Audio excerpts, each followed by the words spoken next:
Hello everyone, स्वागत है आप सभी का हमारे इस ऑनलाइन प्लेटफॉर्म पर। मैं भूषण गायकवाड़ आप सभी का हार्दिक हार्दिक स्वागत करता हूं।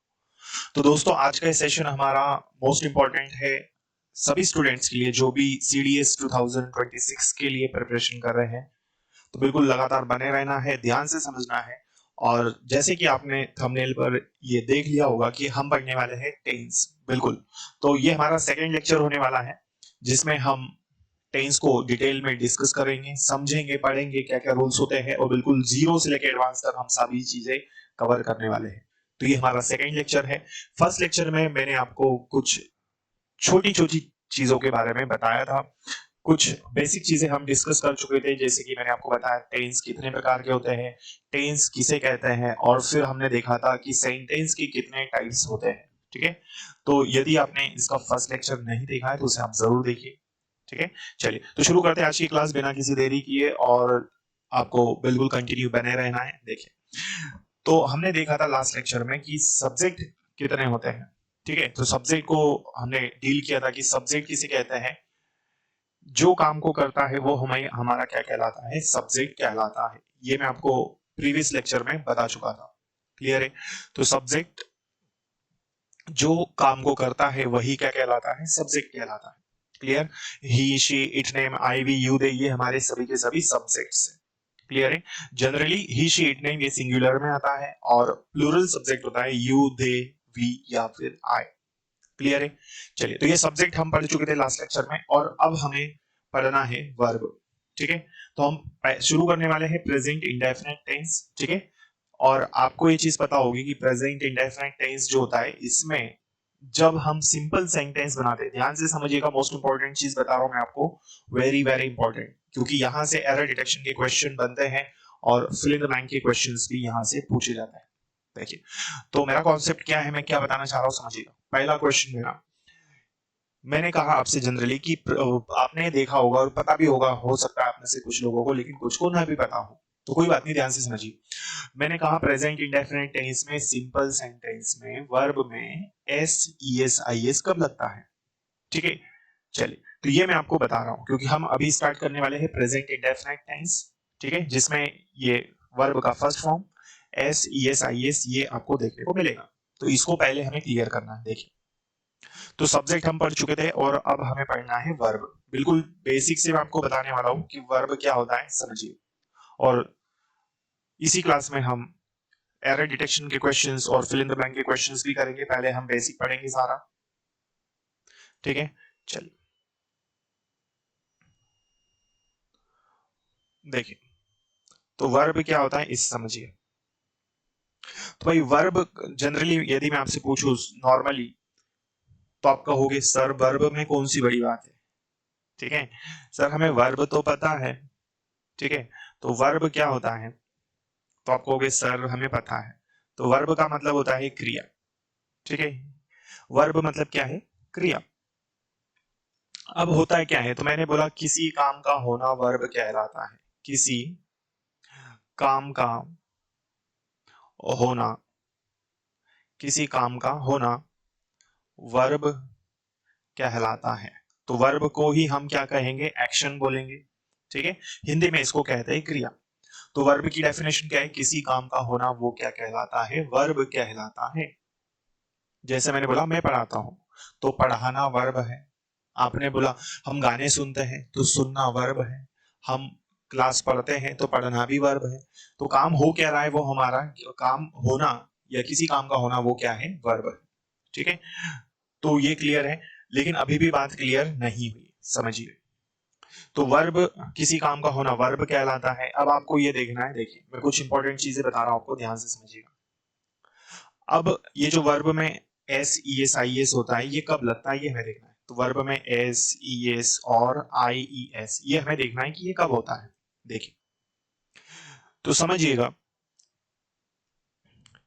जैसे मैंने लिखा है यहां पर ट्राई, क्या लिखा मैंने, ट्राई है यहां पर। ट्राई एक वर्ब है हमारा, ट्राई एक वर्ब है। इस वर्ब के लास्ट में क्या है, वाई है, और इस वाई से पहले आर है, और आर हमारा क्या है, आर हमारा कॉन्सोनेंट है। तो यदि किसी वर्ब के लास्ट में वाई हो और वाई से पहले हमारा क्या हो, है ना, समझिएगा। वाई हो, वाई से पहले हमारा क्या दिया हो, कॉन्सोनेंट दिया हो, तब हम क्या करेंगे, इस वाई को हटा देंगे और हमें उस वर्ब के लास्ट में आई ई एस लगाना है। जैसे जैसे मान लीजिए यहाँ पर लिखा है ट्राई, ट्राई के लास्ट में यदि मैं लिखूं ट्राई, ट्राई के लास्ट में वाई है, वाई से पहले आर आया, तब हमें क्या करना है, इसको ट्राइस करना पड़ेगा। तो वाई को हटा देंगे, आई ई एस जोड़ेंगे। क्लियर है? तो ये मोस्ट इंपॉर्टेंट है, इसे याद रखना है। तो पहला रूल, यदि किसी वर्ब के लास्ट में वाई हो, वाई से पहले वॉवेल दिया हो, वाई से पहले सॉरी कॉन्सोनेंट दिया हो, तब हम क्या करेंगे, वाई को हटा देंगे और आई ई एस जोड़ेंगे। क्लियर? चलिए, इसी में दूसरा रूल, सेकंड रूल समझिएगा। यदि सेकंड रूल, यदि वाई ही हो और वाई से पहले हमें वॉवेल दिया हो, यदि किसी वर्ब के लास्ट में वाई दिया हो, यदि किसी वर्ब के लास्ट में वाई दिया हो और वाई से पहले क्या दिया हो, वॉवेल। देखिए प्ले हमारा वर्ब है, वाई है, वाई से पहले ए आया और ए हमारा क्या है, वॉवेल है। तो इस केस में हम वाई को नहीं हटाते और सिर्फ एस लगा देते, तो ये क्या हो जाएगा, प्ले का प्लेस हो जाएगा। इतनी बात क्लियर है? चलिए वेरी गुड। तो दो चीजें समझी हमने, पहली ये कि यदि किसी वर्ब के लास्ट में वाई हो, वाई से पहले कॉन्सोनेंट हो, तो उस केस में हम वाई को हटा देंगे, आई ई एस जोड़ेंगे। केस नंबर 2, इसमें कंडीशन नंबर 2, जिसमें यदि y हो, y से पहले किसी भी वर्ब से लास्ट में, किसी भी वर्ब के लास्ट में y हो, y से पहले यदि हमारे पास क्या दिया हो, वॉवेल दिया हो, इस केस में हम y को नहीं हटाते, सिर्फ s ऐड करते। क्लियर? चलिए, इसी में अगला केस क्या है समझिए। यदि किसी वर्ब के लास्ट में क्या हो, ch हो, sh हो या o हो, तब हमें उसके लास्ट में es जोड़ना है। जैसे कैच, जैसे कैच दिया है, कैच के लास्ट में क्या है, ch, तो इसमें हम क्या कर देंगे, ये हो जाएगा कैचेस, es जोड़ना है। वॉच है, वॉच वर्ब है, ch आया है, तो इसमें भी हम क्या कर देंगे, वॉचेस, es जोड़ देंगे। क्लियर? चलिए, अब देखिए ओ आया है, तो गो हमारा एक वर्ब है, देखिए गो हमारा वर्ब है, इसके लास्ट में ओ आया, तो इसमें हम क्या जोड़ देंगे, es। तो इस तरह से हमें याद रखना है, यदि किसी वर्ब के लास्ट में sh ch o हो, तब हम क्या करेंगे, es जोड़ देंगे। लेकिन अभी भी बात खत्म नहीं हुई, ये रूल मोस्ट इंपॉर्टेंट है, अभी समझिएगा, अभी सिर्फ शुरू हुआ है, खत्म अभी होगा। ठीक है? देखिए, जनरली इन सभी के अलावा, ना तो अब मान लीजिए किसी वर्ब के लास्ट में y है, ना किसी के कॉन्सोनेंट वाला केस है, ना ही sh है, ना ch है, ना o है, इस केस में हमें es जोड़ना है। इस केस में हमें क्या जोड़ना है, es नहीं जोड़ेंगे, इसमें हम सिर्फ जनरली s जोड़ेंगे। तो किसी भी वर्ब के लास्ट में क्या करना है, हमें s जोड़ना है। क्लियर हुई बात? अब समझिए, अब ये जो जितने भी रूल्स मैंने बताए हैं, ये जितने भी रूल्स हैं, ये सारे के सारे सिर्फ कहां पर यूज होंगे, ये सिर्फ सिंपल सेंटेंस में। कहां पर भाई, ये सभी सिंपल सेंटेंस में, only simple sentence. This all rules will be used only in simple sentence with subjects he, she, it and name and any other singular subject। कोई और सिंगुलर सब्जेक्ट के साथ में ये यूज होंगे। क्या आपको बात क्लियर हो गई? चलिए, तो ये रूल मोस्ट इंपॉर्टेंट है, किसके साथ यूज करना है हमें ये रूल। ठीक है, आप चाहो तो इसका स्क्रीनशॉट ले सकते हैं। ठीक, तो ये सभी रूल्स सिर्फ और सिंपल सेंटेंस में, subjects he, she, it, name या कोई और सिंगुलर, लेकिन आई के साथ नहीं यूज होगा। तो आई भी यू दे के साथ ये रूल अप्लाई नहीं होगा, ना ही नेगेटिव सेंटेंस में, ना इंट्रोगेटिव में, ना इंट्रोगेटिव नेगेटिव में। ठीक है, इससे रिलेटेड आगे एरर डिटेक्शन के क्वेश्चन भी हम सॉल्व करने वाले हैं, ध्यान से समझिएगा। चलिए, तो ये हमने वर्ब समझ लिया। अब हम बात करेंगे ऑब्जेक्ट क्या होता है। ठीक है, तो भाई ऑब्जेक्ट क्या होता है, देखिए, तो ऑब्जेक्ट क्या होता है, काम हो क्या रहा है वो हमारा ऑब्जेक्ट है। काम हो क्या रहा है, काम हो क्या रहा है वही हमारा क्या है, ऑब्जेक्ट है। जैसे मैंने बोला शी क्लीन्स द रूम। ठीक है, ये एक सेंटेंस लिखा मैंने कि शी क्लीन्स द रूम। तो अब यहां पर समझिएगा, ये हमारा शी जो है ये हमारा सब्जेक्ट है, ये क्लीन्स जो है ये हमारा वर्ब है, और ये बच्चा क्या है, ये हमारा object, this is our object. Clear? तो वो काम क्या कर रही है, वो हमारा ऑब्जेक्ट है। तो शी सब्जेक्ट हुआ, वह मतलब काम जो कर रही है, जो काम कर रहा है वो सब्जेक्ट। सेकंड वर्ब क्या है, किसी काम का होना वर्ब, अभी जस्ट बताया मैंने आपको। और ऑब्जेक्ट क्या है, काम हो क्या रहा है, वो हमारा ऑब्जेक्ट। क्लियर है? शी क्लीन्स द रूम, तो इसमें ऑब्जेक्ट क्या हो जाएगा, द रूम। मैंने बोला मैं इंग्लिश पढ़ाता हूँ, what I said, I teach English. तो आई सब्जेक्ट है, टीच वर्ब है, और इंग्लिश हमारा क्या हुआ, ऑब्जेक्ट। आई होप ये बेसिक चीजें आपको क्लियर हो चुकी होगी। आइए आगे बढ़ते हैं। तो अब हम शुरू करने वाले, स्टार्ट करने वाले हैं। Now we will start present indefinite tense. Okay, so now present, what is present indefinite tense? Present indefinite tense क्या होता है? ठीक है, तो प्रेजेंट इंडेफिनिट टेंस को हम क्या कहते हैं? सामान्य रूप से कोई भी काम, generally an actions happens at present time, और रेगुलर एक्शंस। ठीक है, तो इसमें हमें क्या पता चलता है कि कोई काम हमारा क्या है, रेगुलर बेसिस पर होता है, ये हैबिचुअल एक्शंस। प्रेजेंट इंडेफिनिट क्या है, ये हमें रेगुलर एक्शंस बताता है, रेगुलर एक्शंस बताता है। रेगुलर मतलब जो हर दिन होते हैं, ठीक है। यह हैबिचुअल एक्शन बताता है, ठीक है, जो हैबिचुअल है। क्लियर हुई बात? तो हैबिट जो रेगुलर होती है हमारी, उसको बताता है। तो उसी को हम क्या कहते हैं, प्रेजेंट इंडेफिनिट टेंस। हिंदी में ऐसे वाक्य जिनके लास्ट में ता है, ती है, ऐसे हमें शब्द मिलते हैं, उसको भी हम क्या कहते हैं, प्रेजेंट इंडेफिनिट टेंस कहते हैं। जैसे मैंने लिखा, मैं जाता हूं, ठीक है, ये हमारा एक सेंटेंस है हिंदी का, तो इसके लास्ट में क्या आया, ताहू, तो ये भी हमारा प्रेजेंट इंडेफिनिट टेंस है। फिर मैंने लिखा, you you read the book, तुम किताब पढ़ते हो, तो हर दिन पढ़ते हो, हैबिचुअल एक्शन है, तो ये हमारा क्या है, प्रेजेंट इंडेफिनिट टेंस। तो we can say present indefinite tense, it shows always regular action or habitual actions, it's called present indefinite tense। Clear है? चलिए, तो ये प्रेजेंट इंडेफिनिट टेंस को हमने समझा कि इसकी डेफिनेशन क्या होती है, और अब हमारा मेन चैप्टर स्टार्ट होगा। ठीक है, देखिए, तो जो भी स्टूडेंट्स हिंदी मीडियम से है, या जिन्हें इंग्लिश में प्रॉब्लम होती है कि बहुत टफ लगती है, तो बिल्कुल लगातार बने रहिएगा हमारे साथ में। इसी तरह से लगातार क्लासेस मैं आप लोगों के लिए लेकर आता रहूंगा। ठीक है, चलिए, तो प्रेजेंट इंडेफिनिट टेंस की हम बात कर रहे हैं कि क्या होता है प्रेजेंट इंडेफिनिट टेंस, ये हमने समझ लिया। अब देखिए, मैंने आपको स्टार्टिंग में बताया था कि हमारे जो सेंटेंसेस होते हैं वो कितने प्रकार के होते हैं, सेंटेंस 4 प्रकार के। ठीक है, तो सेंटेंसेस जो होते हैं वो हमारे कितने होते हैं, 4 प्रकार के सेंटेंस होते हैं जिन्हें हमें पढ़ना है।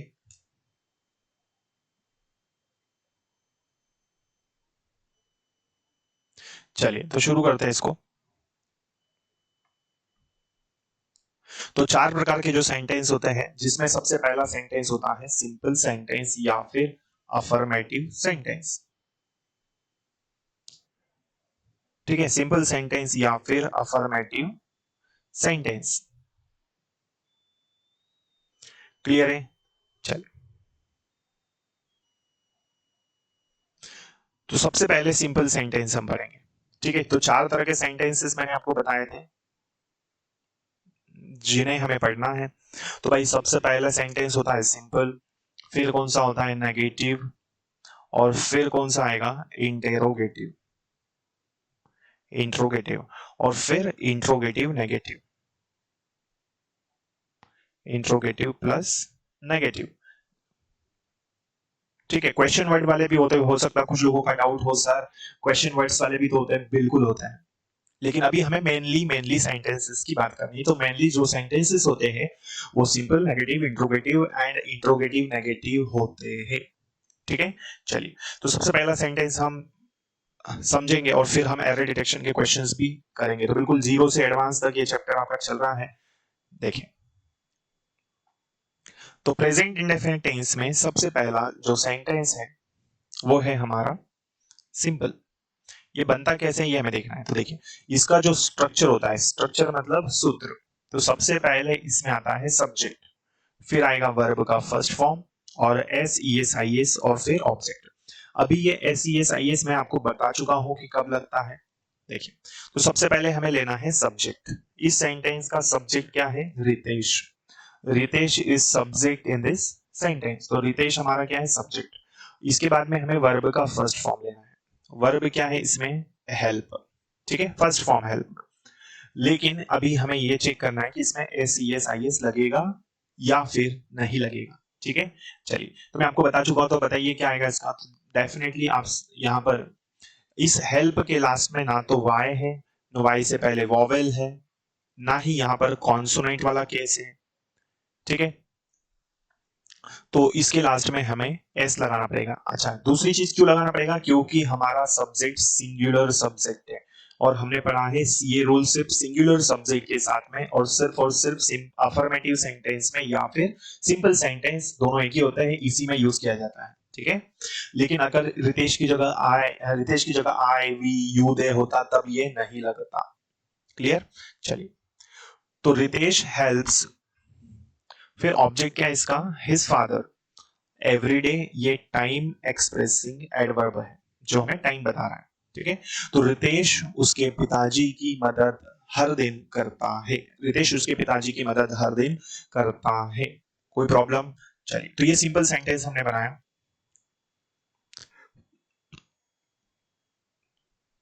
क्लियर है? चलो, तो इसी तरह और सेंटेंसेस के एग्जांपल यदि हम देखें तो क्या हो सकता है इसमें। देखिए, फिर मैंने लिखा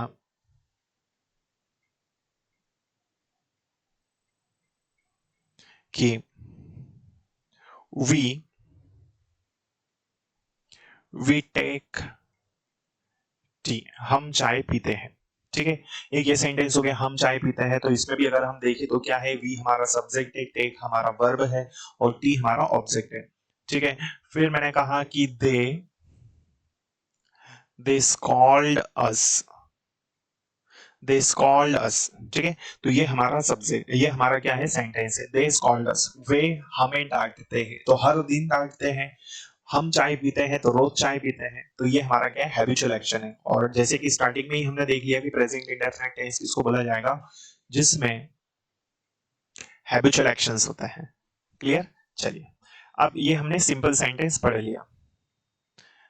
आई होप ये आपको क्लियर हो चुका होगा।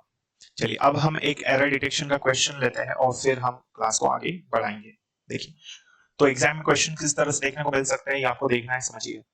The serial which come on television these days in the evening is very interesting. कार्यक्रम जो इन दिनों टीवी पर आता है शाम को बहुत ही मनोरंजक है। ठीक है, तो कार्यक्रम जो इन दिनों टीवी पर आता है शाम को बहुत ही मनोरंजक है। क्लियर है? देखिए, तो इसमें हमें एरर फाइंड करना है। ये हमारा फर्स्ट पार्ट है, ये हमारा सेकंड है, ये थर्ड है और ये हमारा फोर्थ है और ये वाला नो एरर। तो किसी एक पार्ट में हमको ग्रामेटिकल मिस्टेक फाइंड करनी होती है, इसी को हम एरर डिटेक्शन कहते हैं। तो इसके लिए सबसे पहले आपको रीड करना है, फिर इसका हिंदी समझना है आपको, और फिर आपको ग्रामर के रूल्स देखना है कि किसमें कौन सा रूल फॉलो हो रहा है। जहां पर लगता है कि कुछ मिस्टेक है वो आपका क्या हो जाता है? आंसर हो जाता है। तो एरर डिटेक्शन को इस तरह से हम सॉल्व करते हैं। तो हमने देखा कि कार्यक्रम जो इन दिनों टीवी पर आता है शाम को बहुत ही मनोरंजक है। देखिए, तो यहाँ पर 10 सीरियल हमारा क्या है? सब्जेक्ट है। मैं पूछूं कैसा सब्जेक्ट है तो आप बोलोगे सर ये सिंगुलर सब्जेक्ट है। तो एक कार्यक्रम आता है शाम को, इसलिए यहाँ पर जो वर्ब है ये हमारा अभी हमें प्लूरल दे के रखा है जो कि गलत है, तो इसे हमें सिंगुलर बनाना पड़ेगा। तो ये एस जुड़ेगा, तो यहाँ पर राइट क्या हो जाएगा? कम्स होगा। पार्ट नंबर सेकंड में हमारा आंसर होगा। क्लियर है दोस्तों? तो इस तरह से हमें क्वेश्चन करने हैं। तो अभी जो मैंने आपको बताया था कि ये रूल मोस्ट इंपॉर्टेंट है, एस एस आई एस कब लगता है ये हमें याद रखना है अच्छे से। तो इस तरह से हमने सिंपल सेंटेंस को बनाना सीखा। अब हम बात करेंगे नेगेटिव सेंटेंस। सिंपल सेंटेंस के बाद में आता है हमारा नेगेटिव सेंटेंस। भाई नेगेटिव सेंटेंस क्या होता है? जिसमें हम मना कर दे किसी को। मैंने बोला कि मैं मैथमेटिक्स नहीं पढ़ाता हूँ फॉर एग्जाम्पल, या आपने कहा सर हम शाम को खाना नहीं खाते हैं, ठीक है, तो मना कर रहे हैं, इसी को हम नेगेटिव सेंटेंस कहते हैं। चलिए, तो नेगेटिव सेंटेंस में हमें क्या ध्यान रखना है, देखिए, तो नेगेटिव स्ट्रक्चर क्या होगा, सबसे पहले आएगा सब्जेक्ट, सब्जेक्ट के बाद में ये जो डू और डज आप देख रहे हैं भाई, ये हमारा हेल्पिंग वर्ब है, ठीक है।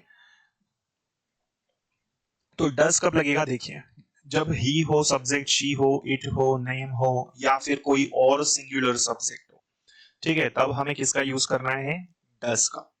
डू कब हम यूज करते हैं, वी, यू, दे या आई या कोई प्लूरल सब्जेक्ट के साथ हमें डू का यूज करना है। क्लियर है दोस्तों, तो ये हमारा नेगेटिव सेंटेंस का स्ट्रक्चर है। तो डू डज, उसके बाद में हमें नॉट का यूज करना है, फिर वर्ब का फर्स्ट फॉर्म और फिर ऑब्जेक्ट। तो नेगेटिव स्ट्रक्चर, सब्जेक्ट, फिर डू डज, फिर नॉट, फिर वर्ब का फर्स्ट फॉर्म, फिर ऑब्जेक्ट। अब कई लोगों को क्वेश्चन होगा सर ये बहुत डिटेल में पढ़ा रहे हो आप, इसकी तो हमें जरूरत नहीं है, लेकिन कई बच्चे ऐसे होंगे जो हिंदी मीडियम से होते हैं जिनका बेस क्लियर नहीं होता है, तो उनके लिए ये ब्रह्मास्त्र क्लास है। थोड़ा जो भी स्टूडेंट्स तैयारी कर रहे हैं, अगर आपको लगता है कि सर हमारा बेस बहुत वीक है, तो डेफिनेटली ये सभी क्लासेस आपके लिए मोस्ट इंपॉर्टेंट है। चलिए देखिए, तो सबसे पहले हमें लेना है सब्जेक्ट। इस सेंटेंस का सब्जेक्ट क्या है, माय फ्रेंड्स, ठीक है। तो ये सब्जेक्ट अगर हम देखें तो ये कैसा है, प्लूरल सब्जेक्ट है। हेल्पिंग वर्ब हमें क्या लेना है, डू। क्यों लेना है, क्योंकि प्लूरल सब्जेक्ट की हमने बोला हमें डू यूज करना है। नॉट, ये हमने नॉट यूज किया। वर्ब का फर्स्ट फॉर्म क्या है, आस्क, और ऑब्जेक्ट क्या है, some questions in the class. Clear है। तो मेरे दोस्त क्लास में कुछ प्रश्न नहीं पूछते हैं, मना कर रहे हैं। क्लियर दोस्तों, तो ये हमने पढ़ा नेगेटिव सेंटेंस, ठीक है। फिर उसी तरह और एग्जांपल्स यदि हम बोले तो क्या हो सकता है, मैंने बोला कि it it does not rain, it does not rain in the city, कि शहर में बारिश नहीं होती है, शहर में बारिश नहीं होती है। क्लियर है। तो ये भी हमारा नेगेटिव सेंटेंस है, ठीक है। चलिए, तो एक क्वेश्चन हम लेते हैं, देखिए, तो क्वेश्चन एरर डिटेक्शन का ध्यान से समझना है सभी को, मोस्ट इंपॉर्टेंट है, ठीक है। क्वेश्चन दिया है, देखिए, they do not spend much time with their family because because their career is most important thing in their life.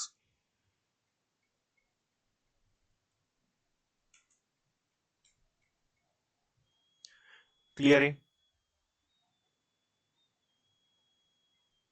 चलिए, तो इसमें आपको एरर फाइंड करना है कि कहां पर एरर होगा।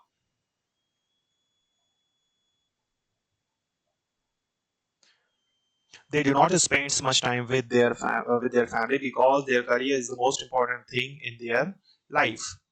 वे उनके परिवार के साथ ज्यादा समय नहीं बिताते हैं क्योंकि उनकी जिंदगी में उनका करियर सबसे ज्यादा इंपॉर्टेंट है। कौन से वाले पार्ट में एरर है, देखें, तो इसमें देख रहे हैं आप, ये हमारा फर्स्ट पार्ट है, ये सेकंड है, ये थर्ड है, ये फोर्थ है, और ये वाला हमारा नो एरर। तो they do not spend much time, तो ये देखिए, ये हमारा प्लूरल सब्जेक्ट है और हमको ये नेगेटिव सेंटेंस मिल रहा है। तो नेगेटिव सेंटेंस में कभी भी एस या ईएस हम नहीं लगाते। एरर नंबर कहां पर है, सेकंड नंबर पार्ट में स्पेंड्स की जगह पर क्या होना चाहिए, स्पेंड होना चाहिए। There is error in the second part. Clear है। चलिए नेक्स्ट, अब आता है थर्ड नंबर का sentence, interrogative sentence. Interrogative sentence मतलब जिसमें हम प्रश्न की बात करें, जिसमें क्वेश्चन करें। जैसे मैंने बोला, पूछा आपसे, क्या आप रोज एक्सरसाइज करते हैं, क्या आप रोज अखबार पढ़ते हैं, तो क्वेश्चन कर रहा हूं मैं। क्लियर। देखिए,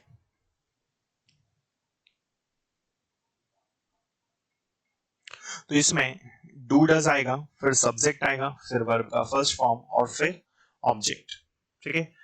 तो सबसे पहले डू डस, क्योंकि सब्जेक्ट हमारा क्या है, दैट शॉपकीपर, जो हमारा कैसा है, सिंगुलर सब्जेक्ट है। तो डस दैट शॉपकीपर ओपन, और ऑब्जेक्ट क्या है यहाँ पर, द शॉप ऑन संडे। तो क्या वह दुकानदार संडे को दुकान खोलता है, क्वेश्चन किया जा रहा है। ठीक है, तो डस इसलिए आया क्योंकि दैट शॉपकीपर कैसा है, हमारा सिंगुलर सब्जेक्ट है। आई होप ये इंट्रोगेटिव सेंटेंस आपको क्लियर हो चुका होगा। चलिए एक एरर डिटेक्शन का क्वेश्चन देखेंगे।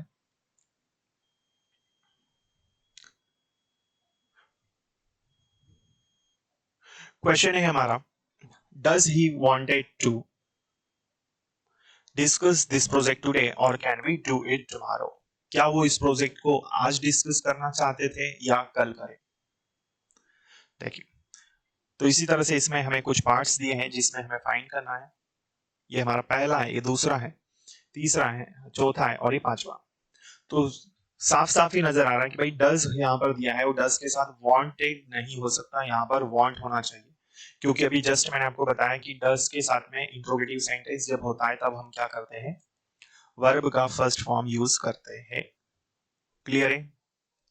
तो ये हमने पढ़ा नेगेटिव सेंटेंस, इंट्रोगेटिव सेंटेंस, जिसे हम कहते हैं प्रश्नवाचक वाक्य।